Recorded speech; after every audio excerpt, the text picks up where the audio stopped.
Kampala, Uganda, 1972. A woman walks through a crowded market carrying groceries. It is an ordinary Tuesday morning. Children play nearby. Traders call out prices from wooden stalls.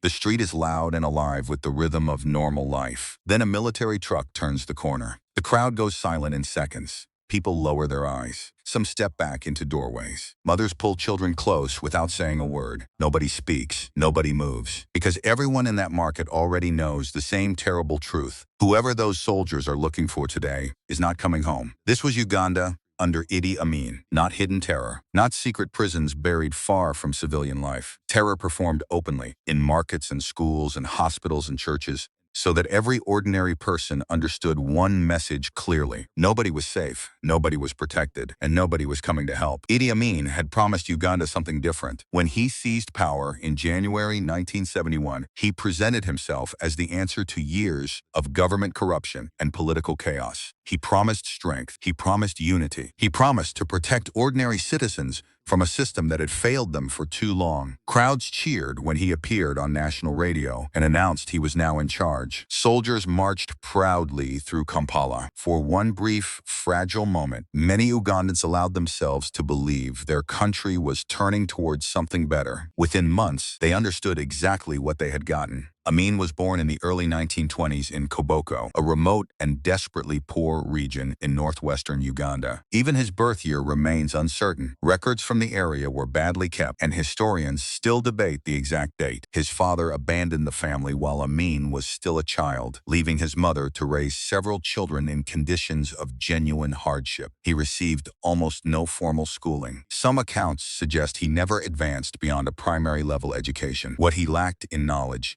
he compensated for in physical size and an instinct for intimidation that showed itself early. By the time he was a teenager, Amin was already being described by people around him as frightening, tall, muscular, and unpredictable in ways that made people keep their distance. In the 1940s, he joined the King's African Rifles, the British colonial military force that operated across East Africa. For a young man raised in poverty without education or prospects, the army offered something he had never experienced before: authority over other people, the structure to back it up, and an environment where violence was not only permitted but rewarded. He proved himself willing to use it without hesitation. During military operations in Kenya and Somalia, Amin witnessed and participated in brutal crackdowns against civilian populations and suspected rebel groups. Villages were raided, people disappeared.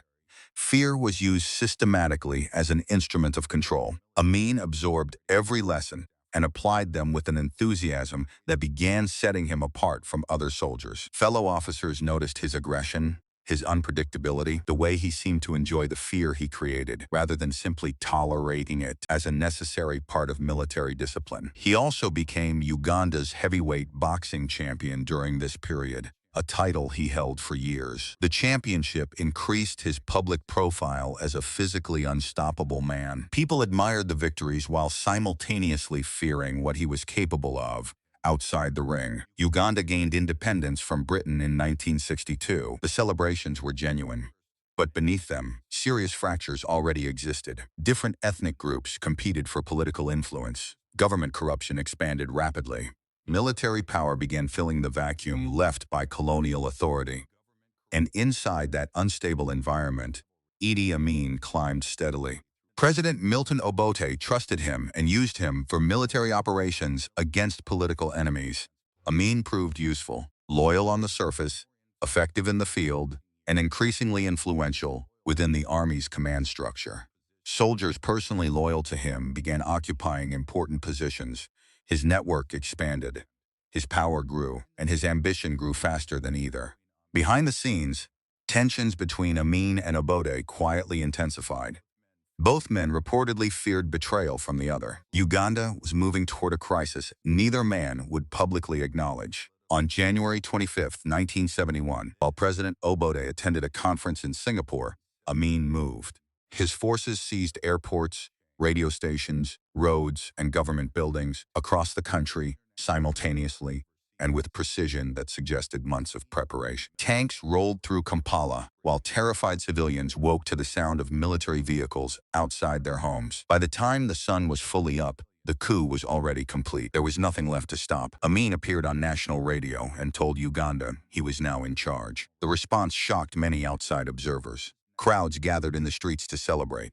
Obote's government had been deeply unpopular, and Amin had positioned himself skillfully as a man of the people. Charming in public, generous with promises, careful to present himself as someone who understood ordinary Ugandans in ways that elite political leadership never had. The charm did not last long. Within weeks of taking power, army officers suspected of loyalty to Obote began vanishing. Some were arrested and executed inside military compounds. Some simply disappeared without official explanation. Political opponents found their homes raided in the middle of the night. Journalists who asked inconvenient questions were found dead along roads or not found at all. The State Research Bureau, Amin's secret police, established itself in a building in Kampala that ordinary citizens learned quickly to avoid. People taken inside rarely came back out. Estimates of the total number of people killed during Amin's 8 years in power range from 100,000 to 500,000. The exact figure has never been established, partly because record-keeping was deliberately destroyed, and partly because so many victims had no one left alive to report them missing. For women in Uganda, the nightmare carried its own specific dimensions. Soldiers operating under Amin's regime understood something fundamental about terror as a tool of control. Fear that spreads through families and communities is more efficient than fear that targets only individuals. When a woman is publicly humiliated or made to disappear in front of her neighbors, every person who witnesses it becomes afraid. And people who are afraid do not organize, they do not resist. They survive by keeping their heads down and their mouths shut. That was precisely the point. Witnesses described military trucks arriving in residential neighborhoods without warning, at any hour, on any day of the week. Women accused of associating with opposition figures, sometimes based on a single anonymous tip, sometimes on no stated reason at all, were forced into vehicles while their families watched from doorways. Children stood frozen. Husbands stood frozen. Neighbors stood frozen. Nobody intervened because intervening meant becoming the next target. Families who lost women to these disappearances faced an additional cruelty. Asking too many questions about a missing daughter or wife could bring soldiers back to finish what they had started. Some families searched quietly for months, following rumors, paying bribes for information, trying to locate women who had been taken to military installations or detention sites scattered across the country. Many searches ended in nothing, in silence, in the particular agony of not knowing. In 1972, Amin made a decision that revealed how completely power had detached him from any remaining restraint. He ordered the expulsion of Uganda's entire Asian population, approximately 80,000 people, the majority of Indian descent, many of whose families had lived in Uganda for 2 and 3 generations. He gave them 90 days to leave. He told them to take what they could carry. Everything else, businesses, homes, bank accounts, property accumulated across decades, was seized by the state and handed to Amin's political allies. The economic consequences were immediate and catastrophic. Factories closed overnight. Businesses that had employed thousands of Ugandans shut down without warning. Food supplies were disrupted. The professional class that had run hospitals and schools and infrastructure disappeared within 3 months. Uganda's economy began a collapse from which it would not recover for years. But behind the political headlines was a layer of suffering that received less attention at the time. Asian women became particularly vulnerable during the chaos of the expulsions. Multiple accounts from families who survived describe soldiers raiding homes during the 90-day window, taking valuables, threatening families who were already legally stripped of protection. Women who had no government to appeal to and no time to seek help from outside the country were left entirely exposed during those months. The violence that characterized Amin's regime reached into every institution Ugandans had previously considered safe. Universities became dangerous. Female students at Makerere University in Kampala, one of the most respected academic institutions in East Africa, described soldiers arriving on campus without warning and selecting women from lecture halls and dormitories while classmates sat silent and motionless around them. Some women returned days later, traumatized and unwilling or unable to describe what had happened. Others did not return at all. Families who had sent daughters to university believing education was a path towards safety discovered it had become a liability. Hospitals were not safe either. Nurses and female medical workers reported soldiers entering facilities and demanding cooperation from staff. Armed men carrying government authority in a country where that authority was absolute left female workers with no realistic options for refusal. Even churches offered no protection. When Archbishop Janani Luwum, one of Uganda's most respected religious leaders, publicly condemned the killings and disappearances happening across the country in 1977, he was arrested. His death followed within days. The official explanation satisfied no one. Women connected to church communities that had spoken out against the regime found themselves targeted in the weeks that followed. The message was clear and deliberately public. Criticism of any kind, from any direction, would be answered with consequences that extended beyond the person who had spoken. Amin's personal life during this period reflected the atmosphere of fear he had constructed around himself. He married multiple times, and his relationships with his wives were reportedly dominated by the same unpredictability and threat that characterized his rule over the country.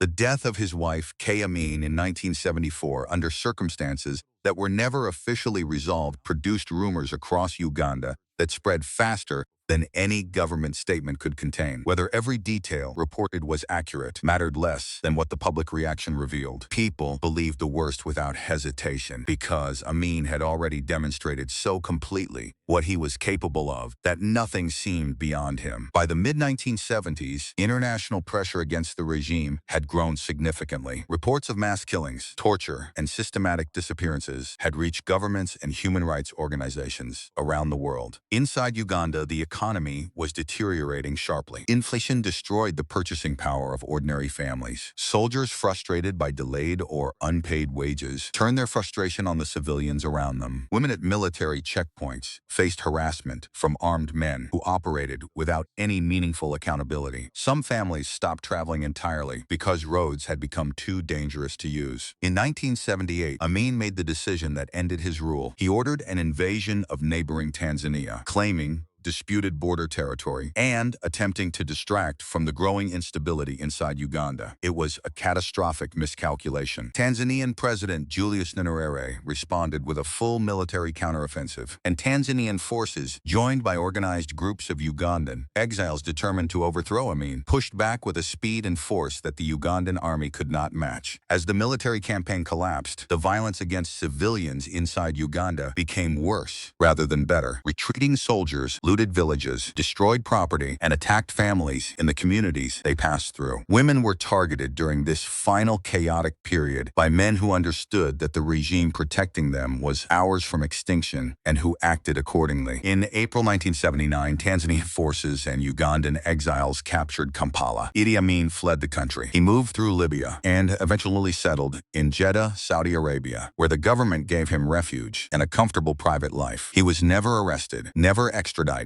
never brought before any court to answer for what had happened during his 8 years in power. He died in Jeddah in August 2003, surrounded by family members, in a hospital bed. For the survivors of his regime, and for the families of those who did not survive it, that ending was its own specific injustice, one added to all the others that had preceded it. After his fall, the scale of what had occurred inside Uganda during those 8 years began to emerge fully for the first time. Mass graves were discovered in multiple locations. Political prisoners who had survived detention spoke publicly about what they had witnessed. Women who had kept silent for years because silence was the only strategy that had kept them alive began, slowly and carefully, to tell their stories. Many could not. The trauma was too complete, too deep, too tangled into every part of their lives to be separated out and described to strangers. Some had lost children during those years. Some had lost sisters. Some had disappeared themselves and returned damaged in ways that no medical treatment could fully address. Amin's regime killed somewhere between 100,000 and 500,000 people over 8 years. That range, that enormous gap between the low estimate and the high one, exists because the documentation was deliberately destroyed, because witnesses were killed, and because an entire country spent 8 years learning that the safest response to everything was silence. The women who were dragged from markets and schools and hospitals during those years were not political figures. They were not military targets. They were ordinary people who happened to be in the wrong place at the wrong moment inside a country where the wrong moment could arrive at any time, without warning, without reason, and without any possibility of appeal. Their names were never officially recorded. Their stories were exactly the ones Idi Amin needed the world to never hear.